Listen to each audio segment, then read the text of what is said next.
నాకు డే 1 నుంచి కూడా అతని బిహేవియర్ మీద డౌట్ ఉంది.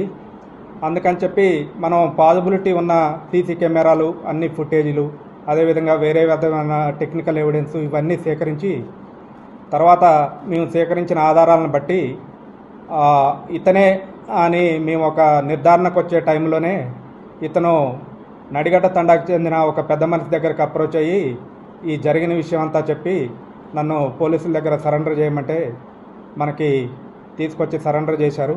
సరెండర్ చేసిన తర్వాత అదేవిధంగా మేము సేకరించిన ఆధారం ప్రకారం అసలు ఇందులో జరిగిన విషయం ఏంటంటే ఇతను కొంచెం బ్యాడ్ హ్యాబిట్స్ ఉన్నాయి.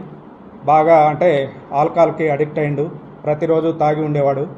అదేవిధంగా అతని ఈ అశ్లీల చిత్రాలు ఏది బ్లూ ఫిల్మ్స్కి సంబంధించిన వీడియోలు చూస్తుండేవాడు ఎప్పుడు కూడా ఫోన్లో.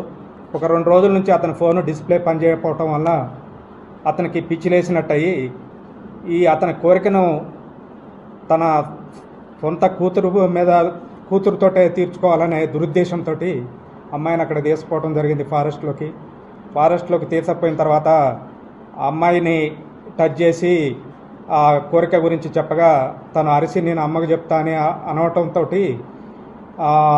లాభం లేదు, ఈ అమ్మాయి పోతే మళ్ళీ తండాలో చెప్తే పరువు పోయిద్ది అని చెప్పి అమ్మాయి జుట్టు పట్టుకొని గుంజి కింద పడేసిండు. అప్పుడు ఆ అమ్మాయికి ముక్కు దగ్గర దెబ్బ తాకి బ్లీడింగ్ ఇంజరీ అయింది. వెంటనే ముక్కు చెవులు నోరు మూసేసి చనిపోయింది అనుకున్న క్రమంలోనే అక్కడ ఉన్న ఒక స్టోన్ తోటి తల వెనక కొట్టడం జరిగింది.